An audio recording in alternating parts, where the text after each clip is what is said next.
Hello everyone, welcome to Deepsoma blog. তো আশা করি তোমরা সবাই ভালোই আছো, আর আমিও খুব ভালো আছি।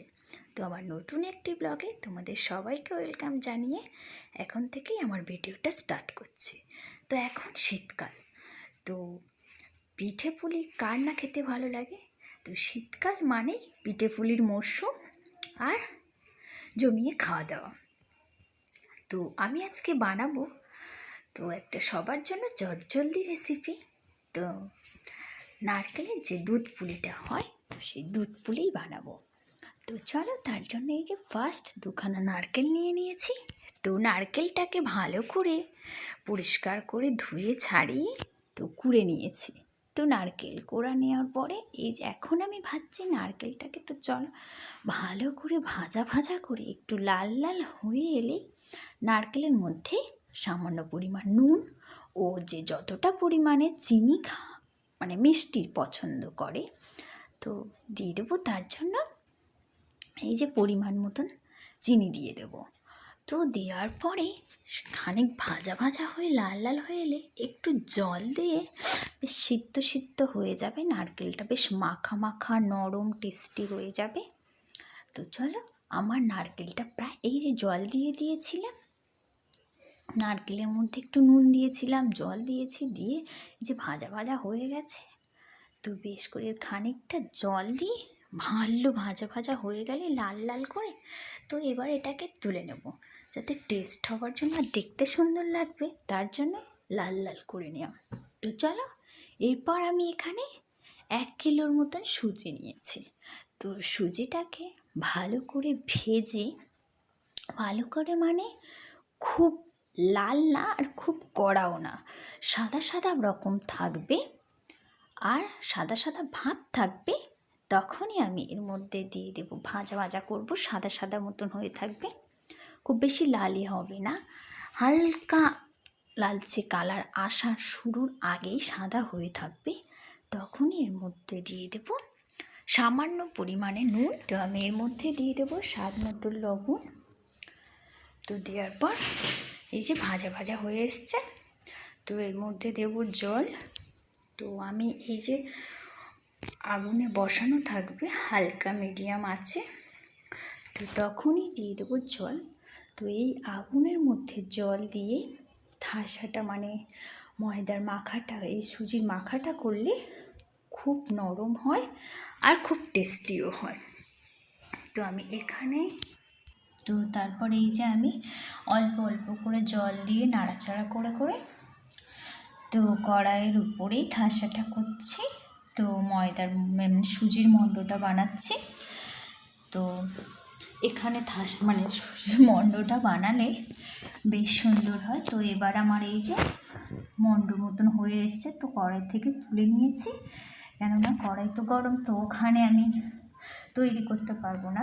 তারপর হাত দিয়ে মেখে মেখে, তো আমার একটু জলটা কম হয়েছিল, তো তার জন্যই আমি এখানে তো আরেকটু, এখন তো সুজি বেশ গরম, তো আমি একটু ঠান্ডা জল দিয়ে হাত দিয়ে ভালোভাবে মানে ময়ান দিয়ে তো মাখাটাকে করছিলাম।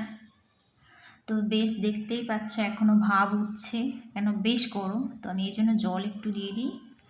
তো ভালোভাবে একটা নরম দেখে মণ্ড বানিয়ে নিলাম।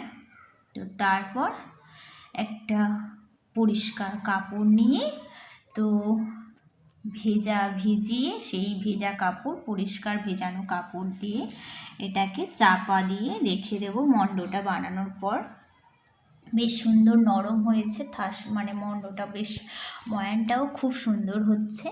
তো এই যে দেখো আমার কত সুন্দর একটা নরম নরম একটা মানে মণ্ড তৈরি হয়ে গেছে মাখাটা। তো এরপর এটাকে ভেজা কাপড় দিয়ে চাপা দিয়ে বেশ 10-15 মিনিট কি আধা ঘন্টার জন্য রেখে দেবো। সুজিটা বেশ আরও নরম হয়ে যাবে। তো কেননা নরম যতটা নরম হবে, তো তখনই মানে সুজির যে দুধ পুলিটা তৈরি হবে না, তো সেটা খেতে খুব টেস্টি হবে।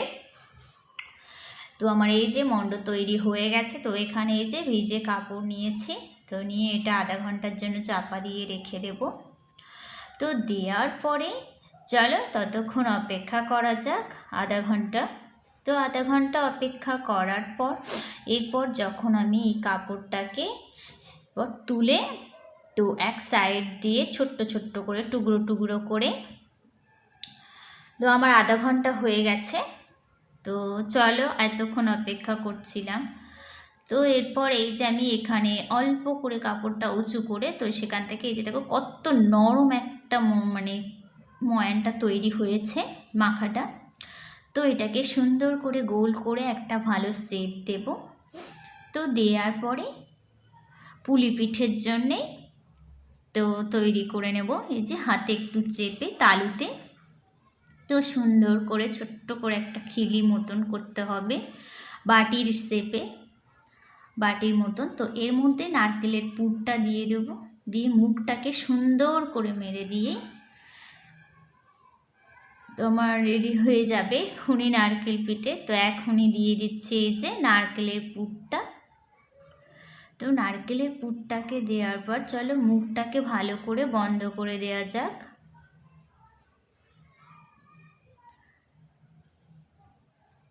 তো আমার এই যে পুরটা দিয়ে সুন্দর করে আস্তে আস্তে, কেননা আমার এমনিতে এই যে ফেটে যাচ্ছে, তো আরও বেশ নরম নরম আরও সুন্দর করে আরেকটু হাত দিয়ে চেপে পাতলা করে নিতে হবে। কেননা মুখটাকে একটু পাতলা করে নিলে আমাদের যে ডিজাইন দিই বা যেই শেপটা দিই না কেন দেখতে সুন্দর হবে, ভালোভাবে দেওয়াও যাবে। এই যে ছোট্ট ছোট্ট করে পাতলা পাতলা করে মুখটাকে মেরে দিলাম।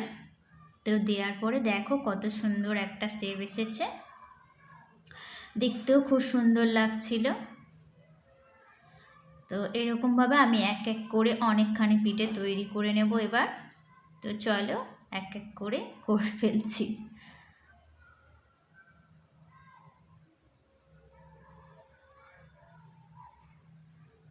তো এই যে আমার সমস্ত পিঠেগুলোকে বানানো হয়ে গেছে। এই যে থালার মধ্যে রেখে দিয়েছি, গামলাতেও রেখেছি, তো একটা গামলার মধ্যে তো এখানে রেখে দিয়েছি। তো এরপর যাব,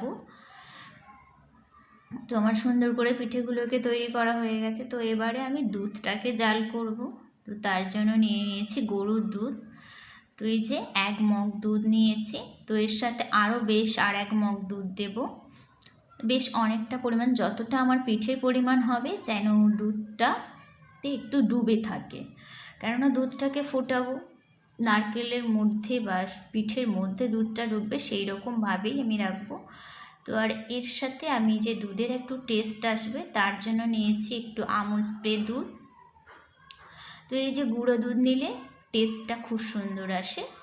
সাথে সামান্য পরিমাণে নুন, খুব সামান্য, একদম একটু, তো নুন আর যে যতটা পরিমাণ মিষ্টি খেতে ভালোবাসো তো সেই অনুপাতে স্বাদ মতো মিষ্টি দিয়ে দেবেন। তো আর আমিও এখানে এই যে নুন সামান্য দেওয়ার পরে দুধটাকে ভালো করে জাল করেছি। এই যে দেখছো আমার ফুটে গেছে, ভালো গ্যাজা গ্যাজা ভাব হয়ে এসছে। তো এর মধ্যে আমি নুন আর চিনিটাকে দিয়ে দেব। তো দেওয়ার পর নারকেলের যে পিঠেগুলো দুধ পুলির জন্য বানিয়েছি তো সেগুলোকে আমি এর মধ্যে দিয়ে বেশ মিনিট 5 মতন ফুটিয়ে নামিয়ে নেব।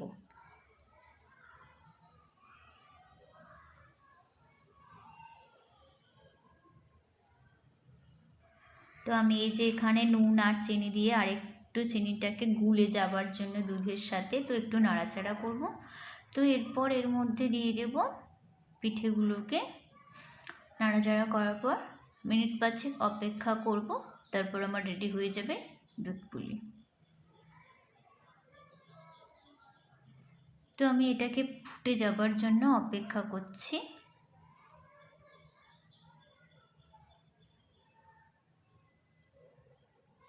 তো এই যে আমার সব তো দেওয়া হয়ে গেছে। তো এবার এখানে ফুটতে আরম্ভ করে দিয়েছে, তো আমার ফুটে গেছে।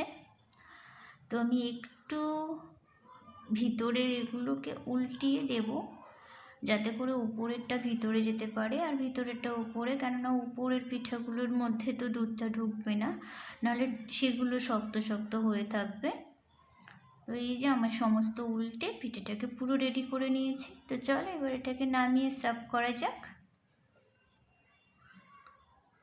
তো এই যে আমি নামিয়ে নিয়ে দেখো পিঠেটা খুবই সুন্দর হয়েছে। আর আমাদের এই যে দুধ পুলিটা করেছিলাম খেতে প্রচণ্ড টেস্টি হয়েছিল, কেননা ভিতরের যে নারকেলটা ছিল খুব টেস্টি খেতে লাগছিল। তো আজকের ভিডিওটা এই পর্যন্তই। তো আমার দুধ পুলি কেমন হয়েছে অবশ্যই কমেন্ট করে জানিও।